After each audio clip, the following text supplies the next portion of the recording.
Laporan pencemaran nama baik Jokowi di Polda Metro Jaya sampai sekarang belum ada penetapan tersangka sejak kasus naik ke tingkat penyidikan. Meski begitu, dalam waktu dekat gelar perkara kasus akan dilaksanakan. Akankah penetapan tersangka juga diumumkan dalam waktu dekat? Kita bahas bersama terlapor dugaan pencemaran nama baik Jokowi, Roy Suryo. Lalu ada relawan Jokowi dari Rampai Nusantara, Mardiansyah Semar, dan ahli hukum pidana Profesor Hipnu Nugroho. Selamat petang semuanya.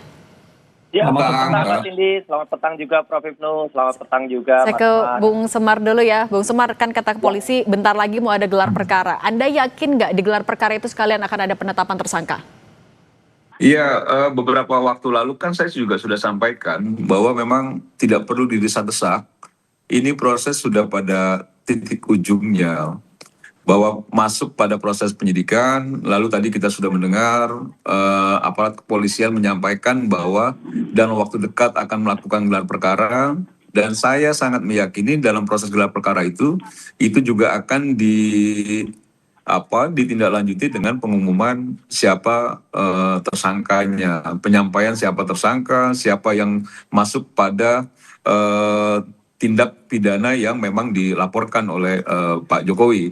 Dan tentu jika pihak kepolisian sudah menetapkan tersangka, sudah barang tentu bukti-bukti, fakta-fakta itu sudah ada. Makanya saya sangat meyakini, jadi kalaupun dipaksa-paksa nggak perlu juga. Kalau misalnya teman-teman ada yang memaksa-maksa, karena memang ini sudah pada ujungnya. Makanya saya sempat sampaikan ke Roy Suryo, bersiap aja secara mental, bersiap aja secara batinnya, supaya misal menghadapi proses hukum itu juga nanti tidak juga akhirnya, iya memang harus kayak gitu. Jadi jangan juga nanti akhirnya pas sudah ditetapkan tersangka pakai kursi roda lagi sama penyangga leher, kan jadi pusing juga kita. Nah ini kita tanya ke Bung Roy langsung ya. Bung Roy, khawatir nggak kalau dari Rampai Nusantara yakin loh ada penetapan tersangka, nanti Anda khawatir nggak? Sama sekali tidak ya, justru mereka ini yang stres ya. Karena apa? Sudah sejak 3 bulan yang lalu bikin janji-janji palsu, bikin hoax di berbagai podcast.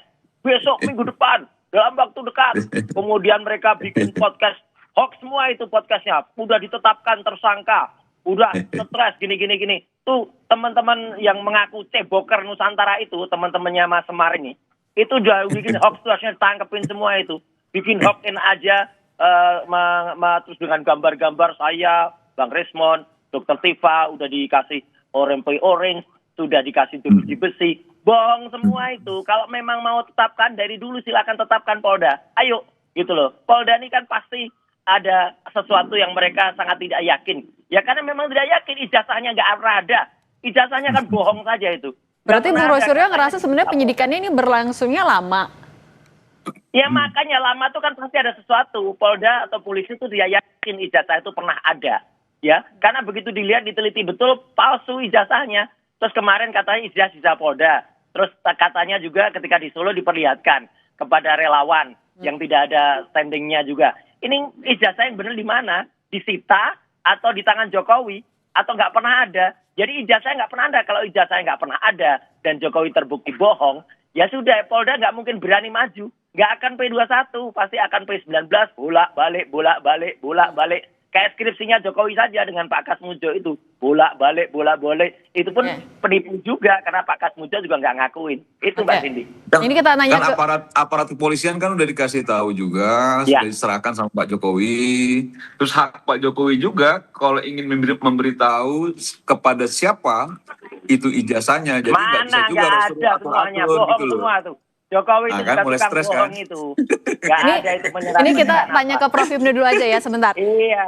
Oke, Bung Roy, kita tanya dulu ke Prof. Hipnu. Prof. Hipnu, ini kan udah dari Juli, sudah ditemukan adanya dugaan tindak pidana, udah naik ke sidik, tapi ya terkesannya kok mandek nih jalan di tempat. Ini macetnya di mana kalau dari kacamata hukum? Ya, saya kira ini polisi hati-hati sekali. Saya melihatnya seperti itu, hati-hati karena ini menyangkut suatu perkara yang menyangkut publik nasional, yang menyangkut mantan pejabat negara. Nah itulah, kehati-hatinya di sini adalah melihat sejauh mana bukti-bukti yang disampaikan. Memang betul, jadi kalau toh disampaikan tersangka misalkan, penyidikan itu kan tindakan, serangkaian tindakan penyidik untuk menentukan tersangka dari bukti yang ada. Ini suatu yang cukup berat bagi polisi. Apakah bukti yang disampaikan itu cukup melakukan? Nah gitu. Tapi namanya hukum, Mbak. Hukum itu konsepnya ada lex dura setamen scripta. Hukum itu kejam. Nah, oleh karena itu dalam hal ini saya kira ketimbang ombang-ambing terus segera tadi Mas Roy segera naik. Karena dari naik ini nanti akan juga diperdebatkan tentang keaslian mau tidak mau. Tentang dugaan fitnah tapi juga keaslian suatu ijazah. Ini tidak bisa dipisahkan atas dugaan dan ijazah. Nah, disinilah saya kira nanti penyidik itu akan memproyeksikan, memformulasikan apakah ini bisa terus sampai pada tingkat kejaksaan. Karena suatu bukti itu harus akurat sekali. Gitu Pak. Oleh karena itu dengan demikian tadi Pak Saud betul, hati-hati ini, hati-hati. Karena menyangkut dan sampai detik ini bukti-bukti walaupun polisi punya domain untuk membuktikan secara tingkat penyidikan, bukti-bukti secara forensik di luar juga perlu diperhatikan. Karena namanya suatu pembuktian tidak hanya persidangan, di luar pun seandainya bukti-bukti itu mempunyai rasionalitas, mempunyai suatu nilai, itu bisa dipertimbangkan nanti di dalam suatu pembuktian, di dalam suatu persidangan. Nah, Ini tapi menjadi secara objektif begitu. Oke, kalau gitu kita ke Bung Roy dulu deh. Bung Roy, kalau dari Anda kan ini kepastian hukum ini jadi sesuatu yang krusial. Anda merasa desakan Anda untuk polisi untuk segera dapat kepastian hukum juga gimana? Segera saja kalau memang Polda Metro itu firm, Polda Metro itu yakin, tetapkan kepastian hukum. Kasihan tuh para pelapor yang udah mulai kelojotan, bikin hoax di mana-mana. Sabar, Mas Roy, sabar, Mas. Terakhir itu bikin ini penetapan, bikin cerita-cerita halu. Dikit lagi, Mas. Ada saya udah pakai rompi oranye, ada saya udah digambarkan di dalam penjara, ada saya digambarkan pakai rompi merah lagi, salah lagi rompinya, ya. Dan kemudian tuh bikin aja daripada bikin dosa, tetapin aja. Kalau emang nggak yakin Polda, ya udah SP3 aja selesai, ya kan, daripada bikin sesuatu yang tidak pasti. Roy Suryo ngarep SP3, aduh ijazahnya kasihan. palsu. 99,9% ijazah Jokowi itu palsu, bohong, nggak pernah ada. Sebentar lagi anaknya juga akan terbukti palsu, langsung dilaporkan dari Sydney, Australia nanti. Nah, ya, itu gitu. Jadi artinya udah jelas ini palsu semua. Oke. Kami sudah tangkap. Kalau gitu, Bung Semar gimana nanggepinnya? Tadi Anda sempat singgung-singgung itu gimana?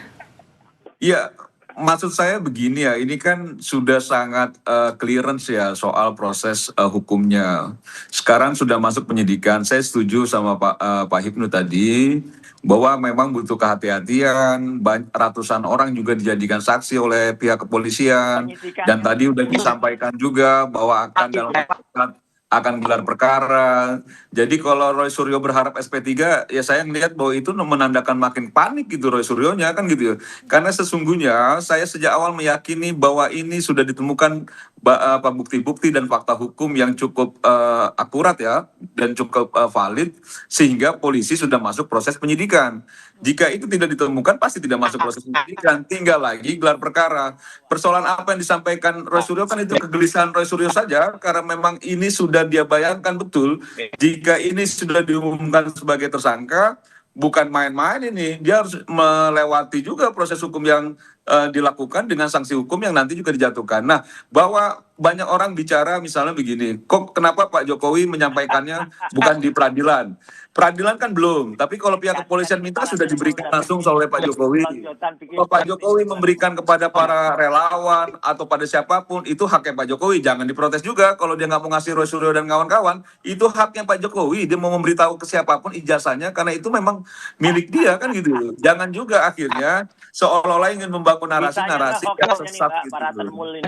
Oke, tapi soal ijazah ini juga sebentar.